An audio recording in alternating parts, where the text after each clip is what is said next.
Salut tout le monde, soyez les bienvenus pour cette nouvelle vidéo durant laquelle on va replonger dans la thématique de l'immobilier. On va se concentrer sur une problématique de plus en plus importante qui risque même de devenir potentiellement explosive si on ne change pas rapidement la situation actuelle.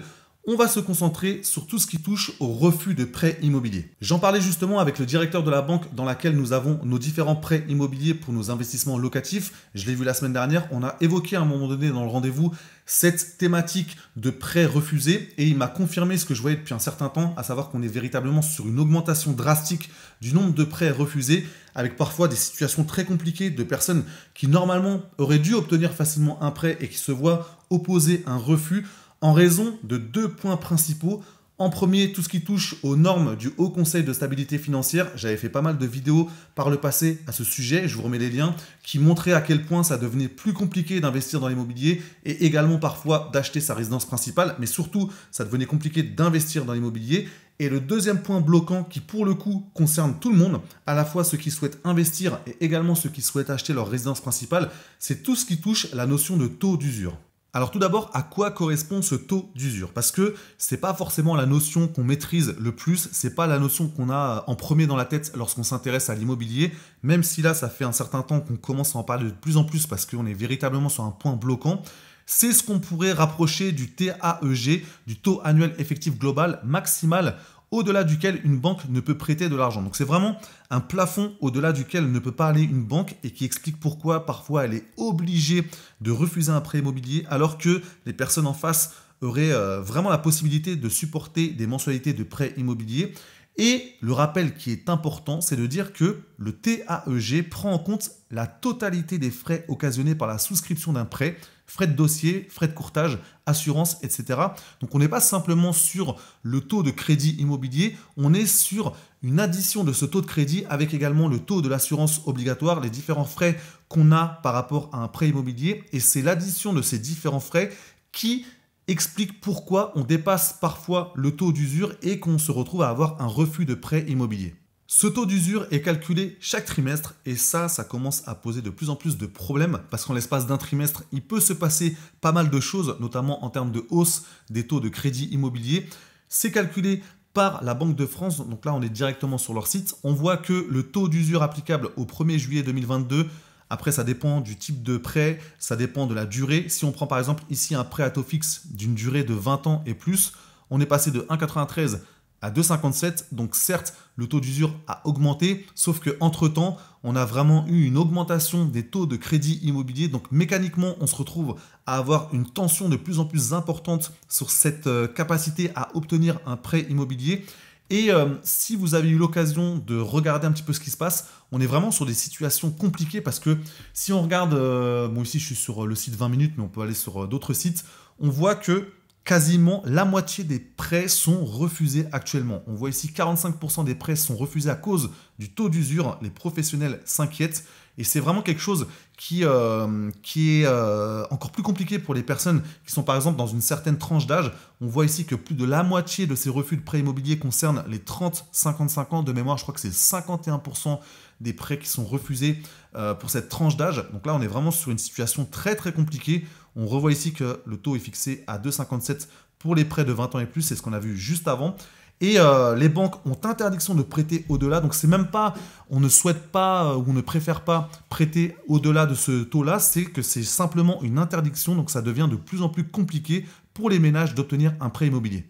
Et on est vraiment sur un paradoxe parce qu'on se retrouve avec des personnes qui ont parfois de grosses capacités financières, qui auraient eu toutes les chances d'avoir un prêt immobilier il y a encore quelques temps et qui se retrouvent aujourd'hui bloquées avec des situations parfois très compliquées. Parce que là, si on regarde par exemple un site comme un article comme celui que je suis en train de vous montrer, on voit des mots qui sont assez forts. Hein. Je suis anéanti. De plus en plus de personnes renoncent à leur projet à cause des refus de prêts bancaires.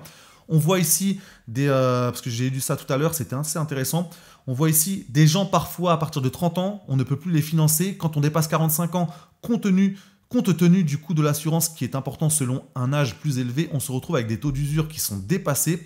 On voit ici, même un apport important ne suffit pas. Par exemple, une personne qui dit « j'ai 200 000 € d'apport et ma banque refuse systématiquement mon prêt ». Donc là, on est vraiment sur quelque chose qui devient de plus en plus problématique. Le problème est en partie lié au fait que le taux d'usure est un calcul qui est effectué chaque trimestre alors que l'augmentation des taux de crédit immobilier est beaucoup plus rapide parce que si on regarde un graphique sur le site par exemple de Meilleurs Taux, on voit qu'on est vraiment sur une accélération de la hausse des taux depuis le début de l'année 2022. Donc ça pose réellement un problème d'avoir un taux d'usure qui n'est révisé que tous les 3 mois. Il y a beaucoup de pourparlers sur cette notion en ce moment parce que ça commence à crisper le secteur de l'immobilier. On va voir comment cela va évoluer, mais là actuellement on est vraiment sur une situation qui est potentiellement explosive. J'ai maintenant une question très importante pour vous et j'ai vraiment besoin d'avoir votre avis parce que peut-être qu'on n'a pas la même vision des choses, ça nous permettra d'échanger dans les commentaires.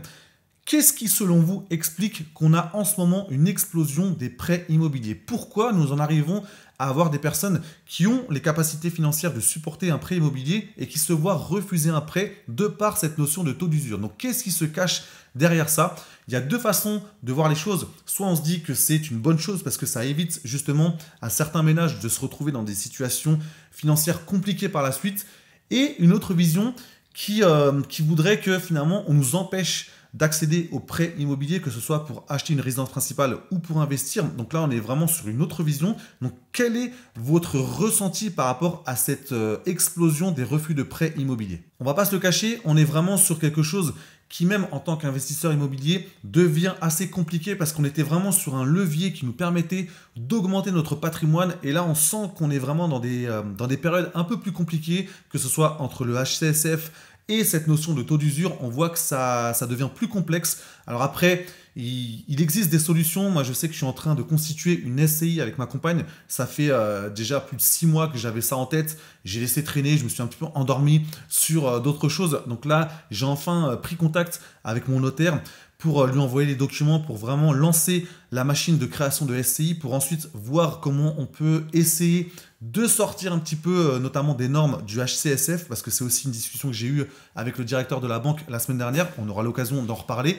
Mais voilà, il existe des solutions, mais il faut se creuser la tête. Il faut aussi admettre que ça devient plus compliqué aujourd'hui. Donc, il faut peut-être aussi voir d'autres choses que l'immobilier. Il faut élargir son horizon, même si c'est vrai que l'effet de levier du prêt immobilier, c'est quand même quelque chose qu'on a du mal à retrouver ailleurs. Donc, dites-moi aussi quelle est votre vision des choses par rapport à ça. Est-ce que vous vous sentez vous-même bloqué aujourd'hui pour accéder au prêt immobilier? Est-ce que vous avez des solutions pour contourner ce problème-là? Ou est-ce que vous êtes plutôt en train de vous dire je vais commencer à regarder ailleurs pour voir comment ne pas rester bloqué dans ce domaine de l'immobilier et continuer à faire grossir mon patrimoine, même en partant sur d'autres domaines d'investissement? Si cette vidéo vous a plu, mettez un maximum de pouces en l'air et n'hésitez pas à mettre un maximum de commentaires. C'est comme ça, je pense, qu'on s'enrichit mutuellement parce que quand on reste dans son coin, et j'applique ça à moi-même, je me parle à moi-même en disant ça, lorsqu'on est dans son coin, c'est vrai qu'au bout d'un moment, le fait de simplement parler avec son esprit, ça nous empêche de trouver des solutions, on tourne un petit peu en rond, alors qu'en échangeant avec d'autres personnes qui ont les mêmes ambitions, c'est vrai que ça nous permet de trouver d'autres idées, de trouver des solutions pour sortir de tel ou tel point bloquant. Donc vraiment, un grand merci à vous pour votre soutien et votre fidélité et je vous dis à très bientôt pour la prochaine vidéo.